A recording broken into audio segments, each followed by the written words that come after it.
Tandis que les armées romaines encerclaient Jérusalem de l'extérieur, quelque chose de plus dévastateur encore croissait à l'intérieur de la cité. En l'an 70, la cité sainte devint une prison sans issue. Les gens luttaient non seulement contre les soldats, mais contre la faim, la peur et des décisions impossibles. Des récits historiques décrivent des scènes si intenses que beaucoup préfèrent ne pas les mentionner. Ce ne fut pas seulement un siège militaire. Ce fut l'un des moments les plus sombres de l'histoire biblique et humaine. Si vous appréciez les contenus historiques qui révèlent ce qui s'est réellement passé derrière, les histoires connues, inscrivez-vous déjà à la chaîne et activez la cloche pour suivre les prochaines vidéos. Préparez-vous, car ce que vous allez découvrir à l'intérieur des murs de Jérusalem peut changer complètement votre vision de cet événement. Le siège de Jérusalem en l'an 70. La famine qui dévora la cité sacrée avril de l'an 70. Plus d'1 million de personnes s'éveillent à Jérusalem sans savoir que la majorité ne verra pas l'automne prochain. Dehors, 4 légions romaines finissent d'encercler chaque sortie de la cité. Dedans, 3 factions judaïques luttent entre elles, tandis que l'ennemi regarde. La Pâque devait être une célébration. Elle devint un piège. Au cours des 5 prochains mois, la cité sacrée connaîtra un niveau de souffrance qui défie l'imagination humaine. Pour comprendre comment Jérusalem en est arrivée là, il faut remonter quelques décennies en arrière. La Judée vivait sous la domination romaine depuis 63 avant Jésus-Christ, quand le général Pompée envahit le temple et foula le Saint des Saints. Ce furent plus de 130 ans d'occupation, d'humiliation constante, d'impôts qui saignaient des familles entières, de procurateurs romains qui traitaient la religion juive comme une superstition de barbares. Ponce Pilate, des décennies plus tôt, avait provoqué des émeutes en plaçant des images de l'empereur dans Jérusalem. Caligula faillit causer une guerre en tentant d'installer sa propre statue à l'intérieur du temple. La tension n'était pas une nouveauté, c'était l'air que tous respiraient. La cité elle-même était l'une des plus impressionnantes du monde antique. Le temple d'Hérode dominait le paysage urbain comme une montagne de marbre blanc et d'or. Les pèlerins qui arrivaient pour la première fois pleuraient souvent en voyant sa magnificence. Les murailles s'étendaient sur plus de 5 kilomètres de périmètre. Des tours de guet ponctuaient l'horizon. Des palais luxueux occupaient la ville haute, où l'aristocratie sacerdotale vivait dans des demeures au sol de mosaïque et aux bains chauffés. Dans la ville basse, artisans, commerçants et travailleurs s'entassaient dans des maisons modestes. Le marché grouillait de produits de toute la Méditerranée. Jérusalem n'était pas seulement un centre religieux, c'était une métropole prospère, fière, apparemment invincible. En 66 après Jésus-Christ, la marmite explosa. Le procurateur Gessius Florus pilla le trésor du temple, alléguant que Rome avait besoin d'argent. 17 talents d'or furent arrachés des coffres sacrés. Quand les Juifs protestèrent, il lâcha ses troupes sur la population civile. Hommes, femmes et enfants furent massacrés dans les rues. Des citoyens romains d'origine juive furent crucifiés, une humiliation que théoriquement même Rome ne pouvait imposer à ses propres citoyens. Plus de 3600 personnes moururent lors de ce premier affrontement. La révolte qui suivit ne fut pas l'impulsion de fanatiques. Ce fut la réponse à une brutalité systématique qui avait dépassé toute limite tolérable. Les rebelles remportèrent des victoires surprenantes au début. Ils expulsèrent la garnison romaine de Jérusalem. La forteresse Antonia, qui jouxtait le temple précisément pour surveiller la population, fut prise et démolie. Ils défirent une légion entière, commandée par le gouverneur de Syrie, Cestius Gallus, qui perdit environ 6000 soldats et dut abandonner ses machines de guerre lors de sa fuite honteuse par le défilé de Beth-Horon. Les Juifs capturèrent l'aigle de la Légion, le symbole le plus sacré d'une unité romaine. Pendant un bref instant, il sembla possible que David pût vaincre Goliath à nouveau. Mais Rome n'était pas Goliath. Rome était quelque chose que le monde antique n'avait jamais vu auparavant. Une machine militaire capable d'absorber des défaites et de revenir plus forte, toujours plus forte. L'empereur Néron envoya son meilleur général, Vespasien, avec une armée de 60 000 hommes. La reconquête commença par le nord, par la Galilée. Cité après cité fut reprise avec une brutalité calculée. Jotapata résista pendant 47 jours avant de tomber. Quand les Romains entrèrent enfin, ils trouvèrent 40 000 morts. Les survivants furent réduits en esclavage ou exécutés. Des enfants furent vendus sur les marchés de Syrie. Des femmes furent distribuées entre les soldats comme butin. Parmi les captifs se trouvait un commandant juif nommé Yosef ben Matityahu, qui deviendrait plus tard connu sous le nom de Flavius Joseph, l'historien qui consigna tout ce qui se passerait ensuite. Il changea de camp. Il devint interprète et conseiller des Romains. Beaucoup le considérèrent comme un traître, mais sans ses écrits, nous ne saurions presque rien de ce qui s'est passé à l'intérieur des murs de Jérusalem. Gadara tomba, Jéricho fut prise, les rives de la mer Morte furent balayées. Des réfugiés fuyaient vers Jérusalem en emportant seulement ce qu'ils pouvaient. La cité sacrée se remplit de déplacés, de blessés, de familles qui avaient tout perdu. La population normale d'environ 80 000 personnes gonfla pour atteindre plusieurs fois ce nombre. Chaque maison abritait de multiples familles. Des tentes furent dressées dans chaque espace vide. La pression sur les ressources était déjà immense avant même que le siège ne commence. La campagne avançait systématiquement quand Néron mourut et que Rome plongea dans la guerre civile. 4 empereurs se succédèrent en une seule année, Galba, Othon, Vitellius et enfin Vespasien. Ce que l'on appela l'année des 4 empereurs démontra la fragilité du pouvoir romain, mais aussi sa capacité de régénération.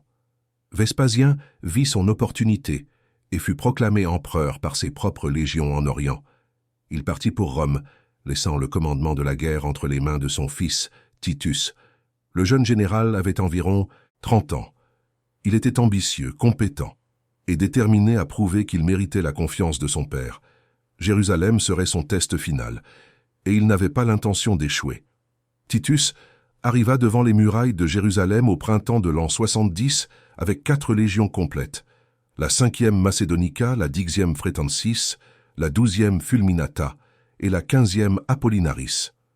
La 12e portait une humiliation spéciale. C'était la légion que Cestius Gallus avait commandée, la même qui avait perdu son aigle lors de la désastreuse retraite de Beth-Horon. Ces hommes voulaient vengeance.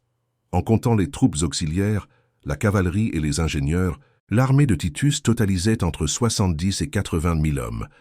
C'était une force écrasante, la plus grande concentration militaire que la région eût jamais vue.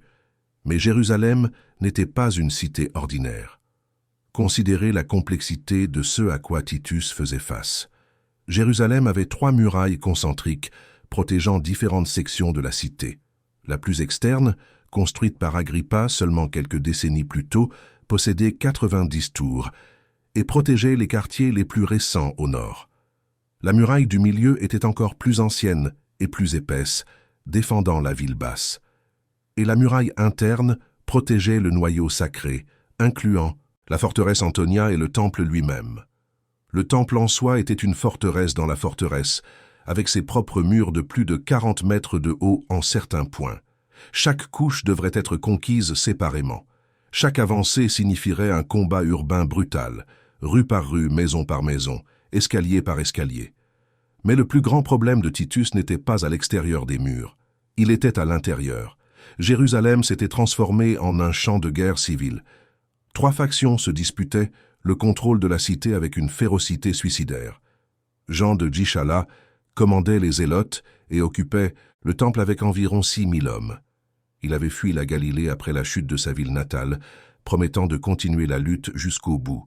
Simon Bar-Giora contrôlait la ville haute et une grande partie de la ville basse avec ses sicaires, environ 15 000 combattants connus pour leur brutalité absolue. Éléazar ben Simon dirigeait un 3e groupe plus petit qui occupait la cour intérieure du temple, l'espace le plus sacré, avec environ 2400 hommes d'élite. Ces chefs se détestaient plus qu'ils ne détestaient Rome. Tandis que les légions se positionnaient à l'extérieur, des Juifs tuaient des Juifs à l'intérieur. Comment 3 armées parviennent-elles à lutter entre elles au sein d'une cité assiégée par un ennemi mortel? La réponse révèle le degré de folie qui s'était emparé de Jérusalem. Jean de Jishala envoya des hommes déguisés en pèlerins pour infiltrer le groupe d'Éléazar pendant la Pâque. Au milieu des célébrations, alors que des agneaux étaient sacrifiés sur l'autel, ils sortirent les armes cachées sous leurs tuniques et massacrèrent leurs opposants à l'intérieur même du temple. Le sang humain coula sur les pierres sacrées. Des corps tombèrent à côté des autels de sacrifice, où les prêtres tentaient encore d'achever les rituels. Les deux groupes fusionnèrent sous le commandement de Jean, mais la violence contre le groupe de Simon ne s'arrêta pas. Considérez ce que cela signifiait pour la population civile. Traverser d'un quartier à l'autre pouvait signifier la mort. Quiconque vivait dans la zone contrôlée par Jean était traité comme un ennemi par Simon. Quiconque tentait de rester neutre était suspect pour tous les camps. Des familles furent divisées par les lignes de combat. Des voisins qui avaient cohabité pendant des générations devinrent des ennemis mortels selon la faction qui dominait leur rue. Et vint alors la décision qui scella le destin de tous. Simon Bar-Giora contrôlait les greniers de la cité, d'énormes entrepôts souterrains où des grains suffisants pour des années avaient été stockés. Jérusalem était préparée pour résister à des sièges prolongés. C'était une leçon apprise de siècles d'histoire. Jean de Gichala décida qu'il ne pouvait permettre à son rival d'avoir cet avantage stratégique. Dans l'une des décisions les plus catastrophiques de l'histoire militaire, les Zélotes incendièrent les entrepôts de grains de Jérusalem. Ils brûlèrent des provisions suffisantes pour nourrir la population pendant des années. Des montagnes de blé devinrent des cendres en quelques heures. La famine qui viendrait ne fut pas seulement le résultat du siège romain, ce fut la conséquence directe de la guerre fratricide. Les propres défenseurs de la cité détruisirent leur unique espoir de résistance prolongée. Mesurez ce que cela signifie. Plus d'1 million de personnes étaient piégées à l'intérieur des murailles. Des pèlerins qui étaient arrivés pour la Pâque n'avaient pu repartir avant que le siège ne se referme. Des réfugiés de toute la Judée avaient cherché protection dans la cité sacrée. Des familles entières, des vieillards, des enfants, des nourrissons, des malades, des estropiés, des femmes enceintes, des gens qui n'avaient rien à voir avec la révolte, qui voulaient seulement vivre leur vie en paix. Et maintenant, à cause d'une dispute de pouvoir entre factions rivales, la nourriture qui aurait pu les soutenir était devenue des cendres que le vent dispersait sur une cité condamnée. Titus commença les opérations de siège de manière méthodique. Les Romains étaient passés maîtres dans l'art de siéger les cités. Des générations d'expérience avaient affiné leur technique jusqu'à la perfection. D'abord, ils construisirent un camp fortifié à chaque point cardinal, encerclant complètement la cité. Ensuite, leurs ingénieurs commencèrent à ériger des rampes de terre et de bois pour approcher les machines de guerre des murailles. Des milliers d'arbres furent coupés sur les collines environnantes. Des oliviers centenaires, qui avaient nourri des familles pendant des générations, furent abattus pour construire des plateformes de siège. Le paysage verdoyant autour de Jérusalem se transforma en désert en quelques semaines. Des tours de siège, certaines de plus de 25 mètres de haut, recouvertes de plaques de fer pour résister au feu et aux pierres, permettaient aux archers et aux artilleurs de tirer directement sur les défenseurs sur les murailles. Chaque tour pouvait transporter jusqu'à 200 hommes. Des béliers pesant plus de 5000 kilos, le poids de 3 éléphants adultes, étaient suspendus à des structures de bois et recouverts de cuir mouillé pour résister au feu. Le son de ces béliers, frappant les murailles, résonnait dans la cité jour et nuit. Un battement de cœur de destruction qui ne cessait jamais. La première muraille tomba après 15 jours de combats intenses. Les Romains ouvrirent une brèche et déversèrent des soldats à l'intérieur. La lutte fut féroce au corps à corps dans des rues étroites, mais la discipline romaine prévalut. La deuxième muraille résista pendant 5 jours supplémentaires. À chaque avancée, les défenseurs reculaient vers la ligne de défense suivante, mais l'espace diminuait, et la nourriture diminuait plus vite encore. Observez ce qui commence à se passer à l'intérieur de la cité à mesure que les semaines passent. Dans les premières semaines du siège, les prix s'envolèrent de manière absurde. Un boisseau de blé qui coûtait normalement quelques pièces passa à valoir une fortune. Ensuite, l'argent perdit tout son sens. Des familles échangèrent des bijoux transmis depuis des générations, des vêtements fins, des meubles, n'importe quoi pour une poignée de grains. Quand les aliments normaux furent épuisés, les gens commencèrent à manger ce qu'ils n'auraient jamais imaginé toucher. Le cuir des chaussures et des ceintures était bouilli pendant des heures jusqu'à devenir assez mou pour être mâché. Le foin et la paille étaient disputés avec violence. Le fumier des animaux était fouillé à la recherche de grains non digérés. Titus construisit alors son arme finale. Il ordonna la construction d'un mur de circonvallation, un mur complet autour de toute Jérusalem qui empêcherait toute fuite ou entrée de provisions. Ces soldats achevèrent cette œuvre monumentale en seulement 3 jours, 7,5 kilomètres de murailles, ponctuées de 13 tours de guet, scellant la cité comme un tombeau. À partir de ce moment, rien n'entrait et rien ne sortait. La famine cessa d'être une pression pour devenir une sentence de mort. Flavius Joseph décrit des scènes qui défient la capacité humaine de comprendre. Des bandes de jeunes armés, beaucoup encore adolescents, envahissaient les maisons à la recherche de nourriture cachée. Si une porte était fermée, c'était le signe qu'il y avait quelque chose à l'intérieur. Des familles entières étaient torturées pour révéler des cachettes. Des enfants étaient pendus par les pieds et battus jusqu'à ce que les parents confessent où ils avaient gardé leurs dernières provisions. Des personnes qui mâchaient n'importe quoi dans les rues étaient attaquées et obligées de vomir, pour que d'autres puissent examiner ce qu'elles avaient avalé. La méfiance devint absolue.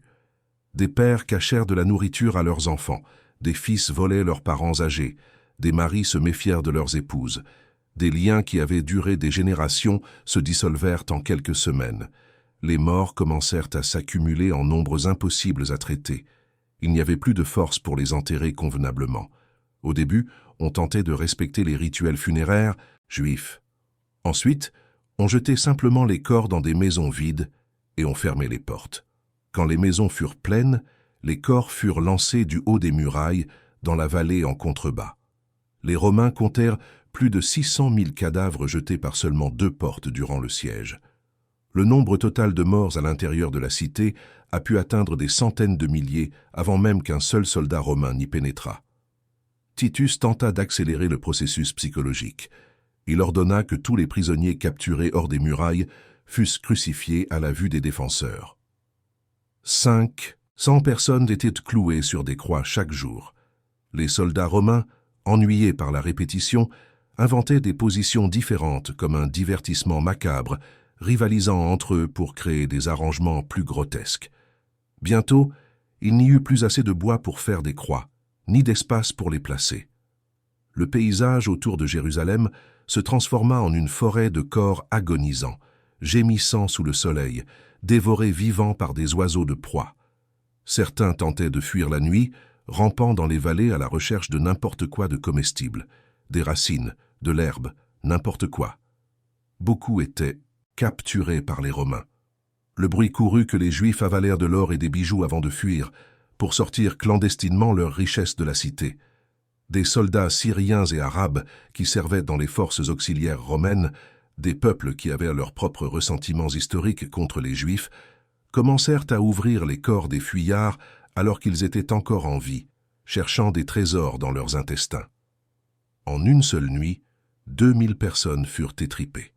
Titus interdit la pratique quand il l'apprit, menaçant de mort tout soldat qui la répéterait. Mais le mal était fait. Après cela, peu osèrent tenter de s'échapper. La famine atteignit son point le plus extrême au 5e mois du siège. Ce que Joseph rapporte ensuite, il hésita lui-même à l'écrire, craignant que les générations futures ne le crussent pas ou que les ennemis des Juifs n'utilisassent le récit pour les diffamer. Une femme nommée Marie, fille d'Éléazar, d'une famille riche et respectable de la région de Pérée, avait tout perdu durant le siège. Des pillards avaient emporté ses dernières provisions à plusieurs reprises. Chaque fois qu'elle obtenait quelque chose, elle était volée à nouveau. Rendue folle par la faim et par le désespoir absolu, elle commit un acte qui devint le symbole de l'horreur de ces jours-là. Elle tua son propre fils nourrisson, fit rôtir la moitié du corps et le mangea. Quand les bandits revinrent, attirés par l'odeur de nourriture, elle leur offrit l'autre moitié, disant qu'elle leur avait gardé la meilleure part. Même ces hommes brutalisés par la guerre reculèrent d'horreur. L'histoire se répandit dans la cité comme un feu. Elle parvint aux oreilles de Titus. Le général romain déclara que les Romains ne pourraient en être tenus pour responsables. Les Juifs étaient devenus leurs propres ennemis. Dieu les avait clairement abandonnés. La guerre pour lui était désormais une question de miséricorde. Plus vite elle se terminerait, moins il y aurait de souffrance. Les défenseurs, cependant, continuaient de lutter. Cela peut paraître incompréhensible. Pourquoi résister quand la situation était si manifestement perdue? La réponse réside dans quelque chose que Rome n'a jamais compris complètement, la foi absolue en l'intervention divine. Beaucoup croyaient sincèrement que Dieu sauverait Jérusalem au dernier moment, comme il l'avait fait tant de fois auparavant. Quand les Assyriens encerclèrent la cité au temps d'Ézéchias, avec une armée de 185 000 soldats, un ange du Seigneur détruisit tout le camp en une seule nuit. Le roi Sennachérib retourna à Ninive humilié, sans avoir tiré une seule flèche contre les murs. Quand cela semblait impossible, Dieu intervenait. Il en avait toujours été ainsi. Pourquoi en serait-il autrement maintenant? De faux prophètes alimentaient cet espoir désespérément. Jusqu'au dernier jour du siège, des hommes proclamaient des visions de salut imminent. Des foules affamées se réunissaient dans la cour du temple, attendant un miracle qui ne vint jamais. 6 000 personnes, incluant des femmes et des enfants, se réfugièrent dans une galerie couverte du temple, croyant qu'elles seraient protégées par des anges. Les Romains mirent le feu à la structure. Les flammes consumèrent le bois centenaire en quelques minutes. Les cris de ceux qui mourèrent brûlés résonnèrent dans toute la cité. Personne ne survécut. La bataille pour le temple fut la plus féroce de tout le siège. Les défenseurs savaient que si le temple tombait, tout serait perdu. Pas seulement la guerre. L'identité juive elle-même, le lieu où Dieu habitait sur terre. Ils luttèrent avec l'énergie du désespoir absolu, une férocité qui surprit même les vétérans romains. Les Romains avançaient mètre par mètre, perdant des centaines d'hommes à chaque assaut. Chaque cour conquise coûtait des jours de combat. Titus voulait préserver le temple. C'était l'une des merveilles du monde antique, et il imaginait le présenter comme trophée à Rome, prouvant sa gloire. Mais la bataille échappa à tout contrôle. Le 9e jour du mois d'Av, selon le calendrier judaïque, un soldat romain jeta une torche par une fenêtre latérale du temple. Certains disent que ce fut un accident. D'autres, que ce fut un ordre secret. Joseph insiste sur le fait que Titus tenta d'éteindre les flammes, mais le feu se propagea avec une vitesse effrayante. Les rideaux, brodés du sanctuaire, tissés de fils d'or et de pourpre, alimentèrent les flammes comme un combustible. Le bois de cèdre du Liban, qui revêtait les murs intérieurs depuis des siècles, brûla comme de la paille.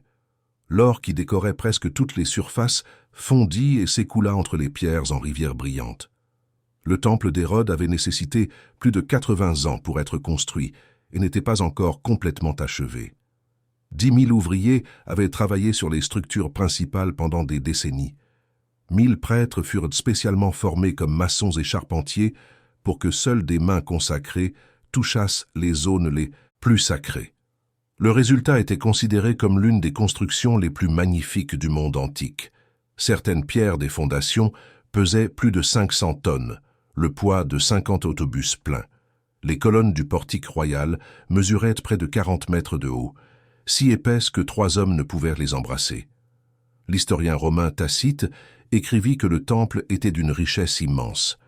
Pline l'Ancien l'appela l'édifice le plus remarquable jamais vu sous le soleil. Tout cela fut consumé en quelques heures.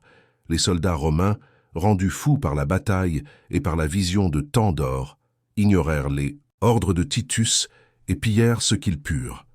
Des prêtres qui tentèrent de protéger les objets sacrés furent tués sur place, leurs corps tombant sur les trésors qu'ils tentèrent de sauver. Les trésors accumulés pendant des siècles, offrandes de rois et d'empereurs de terres lointaines, disparurent dans les poches de légionnaires anonymes. Ce qui ne tint pas dans les sacs fut détruit dans une fureur aveugle.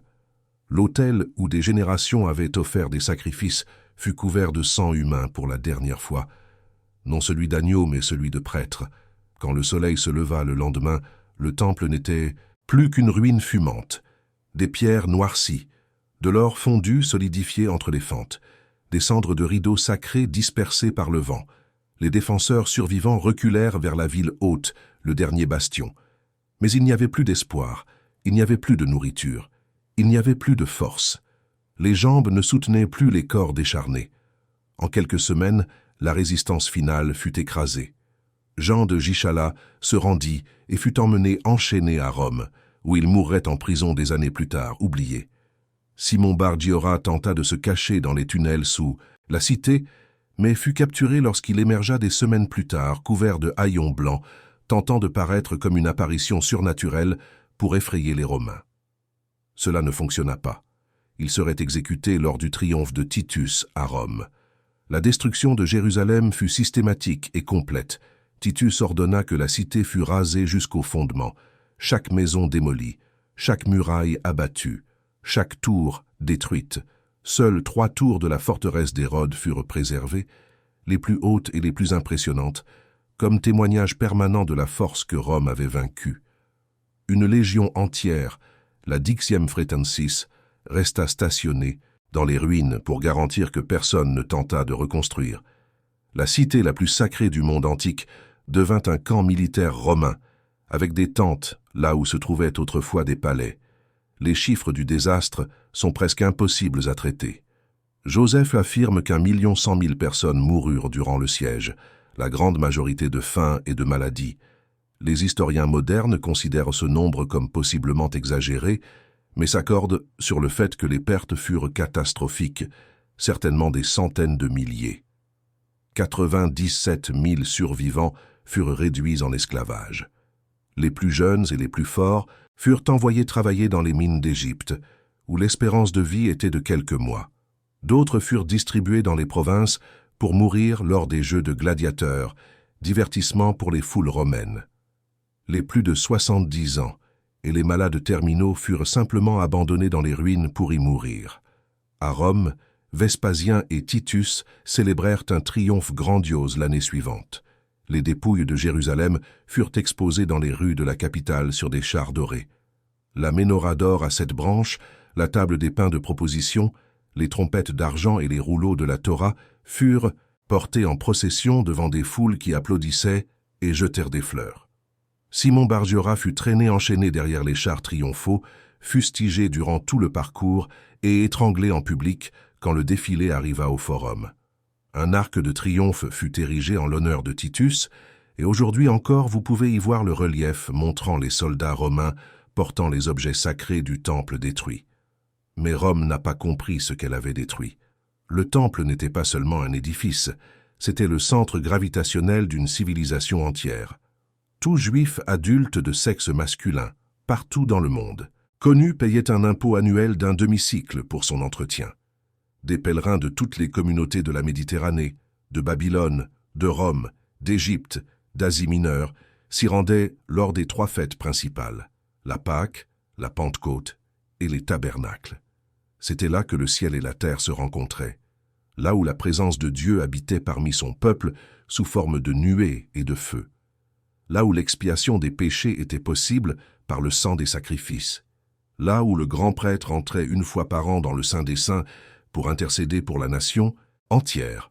Sans le temple, comment le judaïsme pourrait-il survivre? Comment offrir des sacrifices? Comment obtenir le pardon? Comment trouver Dieu? Voici ce que Rome n'a pas réussi à détruire. Dans les décennies qui suivirent, des rabbins réunis dans la cité côtière de Jamnia reformulèrent complètement la pratique religieuse juive. Le sacrifice d'animaux fut remplacé par la prière 3 fois par jour. Le temple physique fut remplacé par l'étude de la Torah, qui pouvait avoir lieu n'importe où. La table du dîner familial devint un autel, le foyer devint un sanctuaire, l'identité juive, autrefois centrée sur un lieu géographique spécifique, apprit à habiter dans des textes portables et des communautés dispersées à travers le monde. Le judaïsme rabbinique qui émergea de la catastrophe se révélerait plus résilient que n'importe quelle structure de pierre ou de bronze. 2000 ans plus tard, il continue de vivre, pratiqué sur tous les continents. Pour les premiers chrétiens, la destruction du temple porta une signification prophétique différente et perturbante. Des décennies plus tôt, Jésus de Nazareth avait prédit que ces pierres magnifiques seraient renversées. Dans l'évangile de Marc, quand les disciples admiraient la grandeur du temple, Jésus répondit qu'il ne resterait pas pierre sur pierre qui ne fût renversée.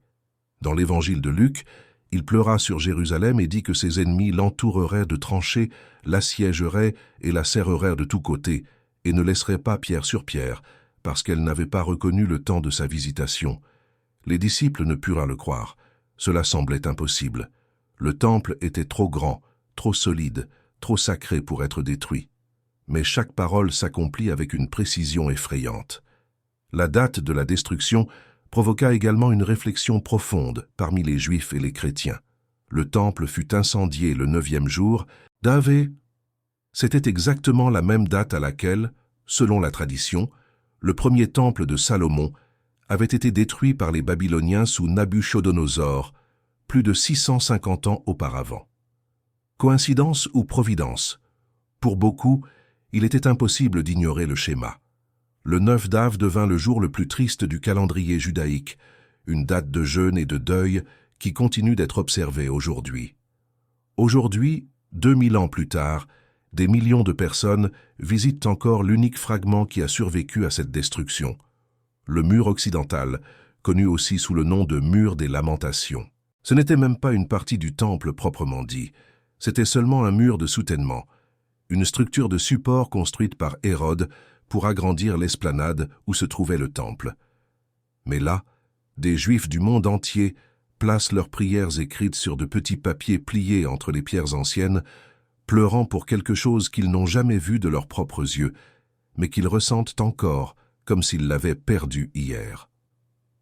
Le 9e jour d'Av, chaque année, le livre des Lamentations est lu dans les synagogues du monde entier. Le deuil n'est pas terminé. Le siège de 70 ne fut pas seulement la fin d'une cité. Ce fut le moment où un peuple entier dut apprendre à porter sa foi, sans un lieu physique où la déposer. Le temple était tangible, visible, magnifique. Il pouvait être touché, admiré, visité. Ce qui vint après fut invisible, portable, indestructible. C'est peut-être là le legs le plus étrange de cette destruction. Elle a forcé la création de quelque chose que nulle armée ne pourrait brûler, que nul empereur ne pourrait conquérir. Jésus avait dit des décennies plus tôt qu'il ne resterait pas pierre sur pierre. Les disciples n'avaient pas compris. Cela semblait impossible. Le temple était trop grand, trop solide, trop sacré. Certains blocs pesaient plus que des navires de guerre modernes. Les fondations descendaient à des dizaines de mètres dans la roche vive du mont Moria. Des générations avaient consacré leur vie à cette construction. Et pourtant, chaque parole s'accomplit avec une exactitude littérale. Il ne resta pas pierre sur pierre. Les soldats romains, cherchant l'or fondu qui s'était écoulé entre les joints durant l'incendie, démontèrent chaque bloc un par un utilisant des leviers et la force brute. Et c'est peut-être là le détail le plus perturbant de toute l'histoire. Quelqu'un savait, quelqu'un a prévenu, quelqu'un a pleuré sur ces murailles avant que la première légion romaine ne franchisse la frontière de la Judée. Les paroles d'avertissement furent ignorées, ridiculisées, oubliées. Ceux qui les entendirent pensèrent que c'était une exagération, une métaphore, une impossibilité. Quand le feu consuma enfin le sanctuaire, ceux qui s'en souvinrent n'avaient déjà plus de voix pour crier. Le siège de Jérusalem demeure l'un des événements les plus tragiques de l'Antiquité. Non seulement par le nombre de morts qui rivalise avec les plus grandes catastrophes de l'histoire, non seulement par la brutalité qui choqua même les vétérans romains, mais parce qu'il révèle sur la capacité humaine de destruction, sur le prix dévastateur des divisions internes, sur la fragilité de tout ce que nous considérons comme permanent et éternel. Jérusalem était sacrée, protégée, éternelle. Dieu lui-même était censé y habiter, et elle disparut en 5 mois d'horreur. Il reste une muraille. Il reste les pierres anciennes où des mains tremblent et des larmes tombent depuis 2 millénaires. Il reste la mémoire d'un temple qui a existé et d'un peuple qui a appris à survivre sans lui. Et il reste, pour qui a des oreilles, l'écho d'une voix qui a prévenu que cela arriverait. Des décennies avant que la première torche ne fût allumée. Personne n'a écouté à temps. Mais les pierres se souviennent.